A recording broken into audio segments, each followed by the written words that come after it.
letters to sort them. We've got 3 centers that we have looked at. The first one is the house at Galloway that the Honorable was offered. Then we've got Dr. Better's surgeries in his old place, and we also have the MP's office. So we need to write letters to sort them. That's the first thing. Then we also need to make sure that the hospital has basic PPEs. The things that have been procured by procurement need to be transferred to hospital. There's no need to wait. Honorable is supposed to get in touch with the hierarchy, Ministry of Health, and in the long run, we need to we need a permanent infectious place in Norton. But I'm supposed to interact on what? That's my mandate. Let me just check what we were talking about, because I thought I was going to do a rundown later on. What I'll do, I think, not on the ZIPAM issue. On the ZIPAM issue, yes. The ZIPAM issue, I'll write to the chairman of the task force, the vice president, register my disappointment in which they've set up, and they must move quickly to ensure that they deal with all the extended issues. Okay. Then there was public works. I think Mrs. Kunze's contribution basically why we are moving on. I think we had resolved that on the government has absolutely nothing. No, it was on the private isolation center. Yes, no, what we needed, yes, Ms. Kunze was to indicate that and to understand what is required of these centers for them to meet the thing standards that are expected of an isolation center. Yes, we need the government to tell us if it's okay to use this private, and to tell us the ABC too.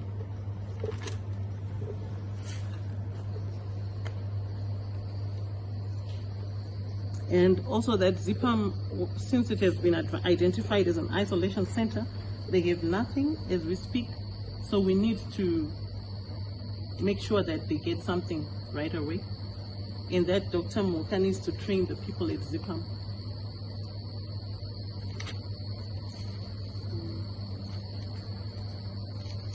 It basically like that as we go to deliver this thing to ZIPAM, at least 30 minutes they must be told the basics, but already there with people, and we cannot delay anything.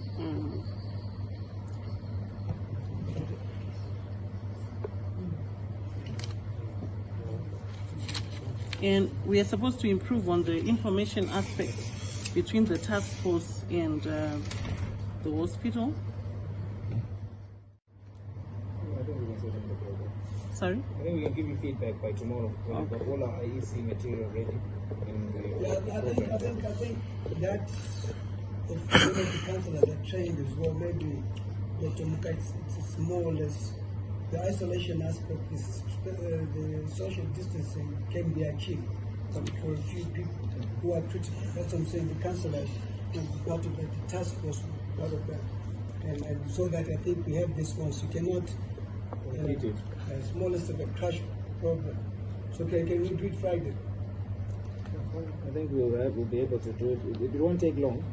It might be 30 minutes to an hour. Yeah. And we can do 2 or 3 separate sessions within the same time frame, within the same day, and we're done. So Friday what time?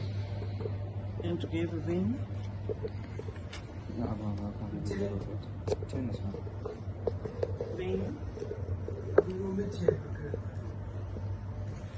And Dr. Muka, you're also supposed to draft SOPs and send to the general public?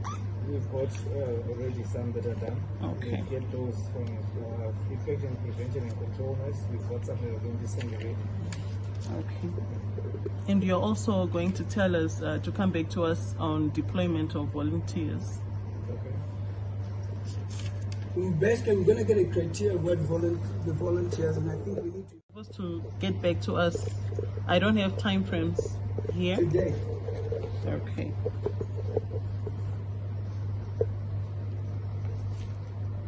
On the setting up of the call center and how many lines we should have, we can have. So that's media and communication. You're working on that, and then we get an update. And then, of course, the letter to the officer commanding where the members of the task force are concerned, and communication to also work on tags. I'll help on that one as well. Yeah.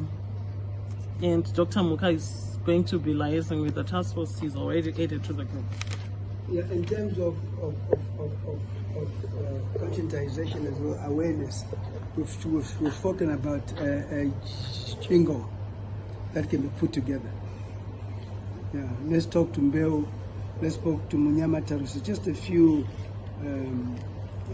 young people who are, and then also talk to the various influential people in the society, the chairman of the task force and so forth.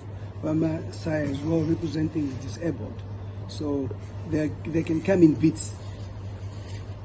You are able to talk, communicate, you're able to find. There are boys who do that. That's all they do in their lives. The industry has grown because they're good at it. They put some amazing. Mrs. Konze, for your contact numbers for follow-up. And then can we also, what we forgot is the training of people in the call centers. So I think the thing manual is there, and I think through Ms. Jones, the junior councillors would think talk to them to organize themselves. I think the doctor again will, especially those volunteers, hopefully, or if not, will be guided by him, who can be supervised and whatever. But that session must be done as well. And I think it can be done on Friday. Can we not go here? That's what I wanted to ask. Can we not take advantage of Friday and Yeah. just combine? Yeah. But the issue of the call center and training can be done tomorrow, because that's like as soon as possible. Yeah. Yeah. So through Eleanor, through Yad as well, and the thing we'll be able to support that.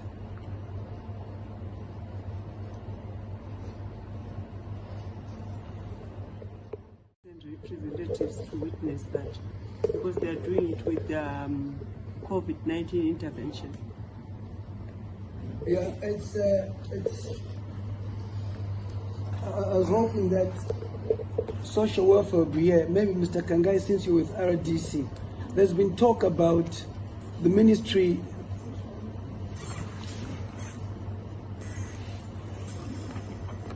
I want to introduce again.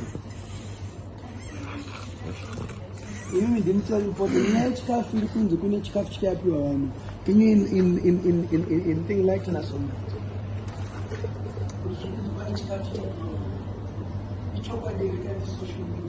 In response to COVID, or In response to COVID? no, we haven't received such communication. What we are continuing with is a normal drought relief program in the rural areas.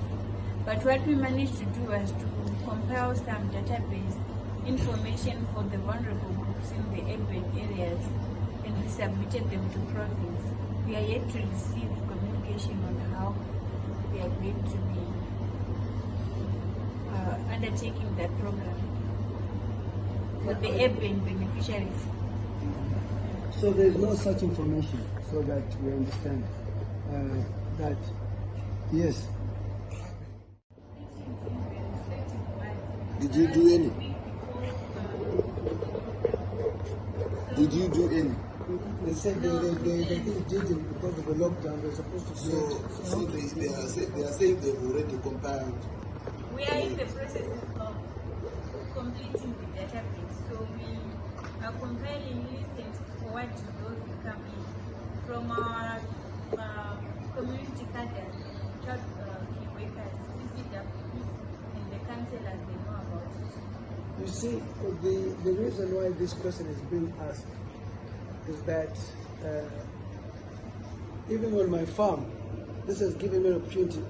Actually, my management was involved in getting this maize, and I said, but you're well paid, why would you do this? So it's, the corruption is too much. The people getting it are not supposed to get it. So the question is that, how do we know that this person is vulnerable at the end of the day? Yes, you have always said you're going through the councillors, you're going through, I'm a politician. I'll give you people who vote for me who are not vulnerable. So how authentic is the exercise? Because you need to know manager wangu, campaign manager wangu, Tarambaka Simba, and so forth. So I've always said, while we have oversight, allow the councillors and ourselves to have oversight on what you're doing, so that you're doing it properly and so forth. But you do your bit